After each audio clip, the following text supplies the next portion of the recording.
My child, do you ever feel like you're too much? Do you carry the weight of your own emotions, believing the lie that your heart just feels more than it should, that maybe you're a burden to the people around you? Come here, let's talk. Let the world grow quiet for a moment. It's just you and me. Breathe. Let your shoulders drop. I'm not in a hurry. I am here. I see you. I see the incredible weight you carry, every single day. It's the weight of a heart that feels everything so deeply. When there's joy, your soul soars. But when sorrow hits, it plunges into the deepest sea. You've been told, maybe not in words but in glances and sighs, that this is a flaw, that your emotions are a problem to be managed, a fire to be put out. And you started to believe it. You began to see your own heart as a weakness. You started measuring your words, choking back your reactions, and walking on eggshells to be just enough but never too much. You're exhausted from the performance, aren't you? It's lonely work, this constant self-policing, this endless effort to shrink the very parts of you I made to be expansive. You feel unreliable, even to yourself. You wake up wondering, will I be steady today, or will a wave of emotion knock me off my feet? This doubt has created a distance between us. You look at others who seem so stable in their faith, so even-keeled, and you feel like a failure. Your prayers have started to feel heavy, like stones you can barely lift, and you wonder if they're even reaching me. The color has quietly faded from your world, leaving a spiritual thirst that makes you desperate for a sign that I'm still near. You feel like you're on the verge of giving up, not out of anger but from sheer weariness. This feeling of being a burden is a heavy cloak. You worry that your needs, your questions, and the depth of your heart are an inconvenience to others, and maybe even an annoyance to me. So you've grown quiet. You pull away, not because you want to be alone, but because you're scared your presence is a weight on those you love. You've convinced yourself that to be loved, you have to be less of who you are. Ask for nothing, need nothing, feel nothing too deeply. And in doing that, you've started to believe the most painful lie of all, that you are fundamentally unworthy of the space you take up. Let's be very clear about these names you've been carrying. They are not from me. They're rusted chains fastened to you by a world that's afraid of deep waters, and by an enemy who hates seeing the reflection of my heart in yours. You have been called too much. You have been called unreliable. You have been called a burden. You have been called disconnected. And the whisper you hear in your lowest moments is, unworthy. Listen to my voice now. It's the only one that speaks your true name. These are lies. They aren't just mistakes or misperceptions. They are deliberate weapons sent to cut you off from who you are and from my love. The enemy knows that if he can make you ashamed of how I made you, he can stop you from shining.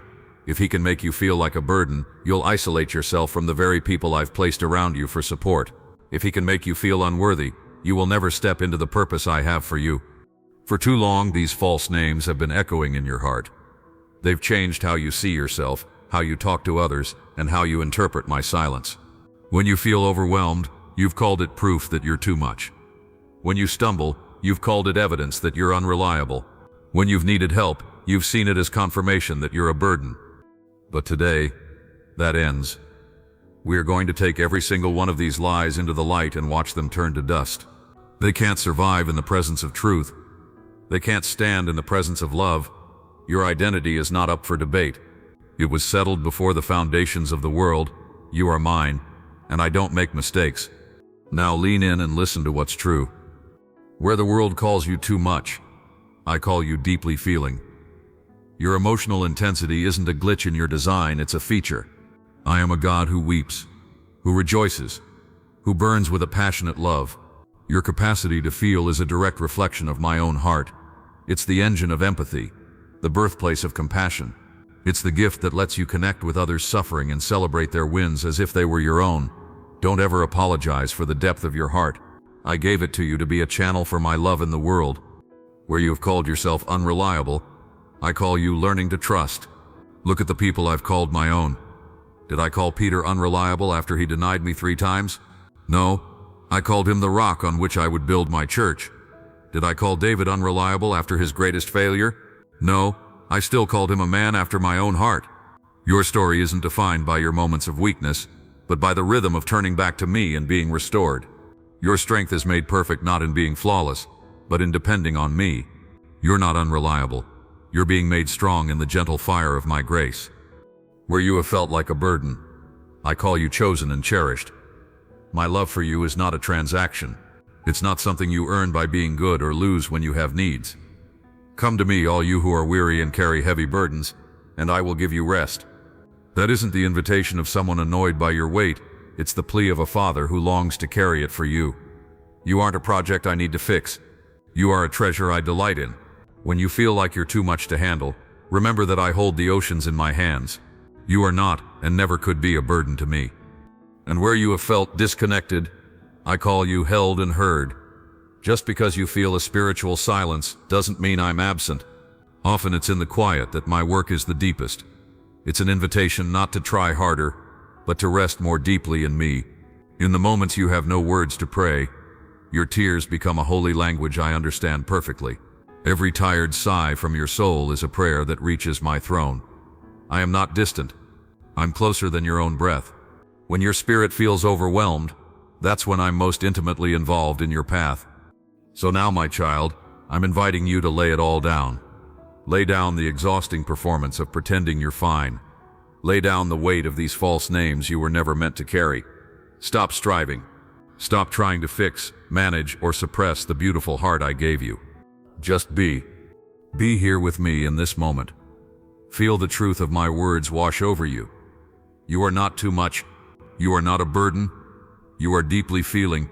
You are learning to trust. You are chosen, and you are held.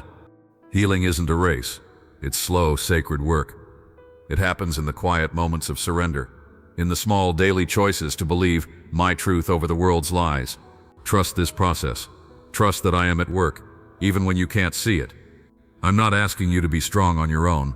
I'm asking you to fall completely into my strength. I'm not asking you to have it all figured out.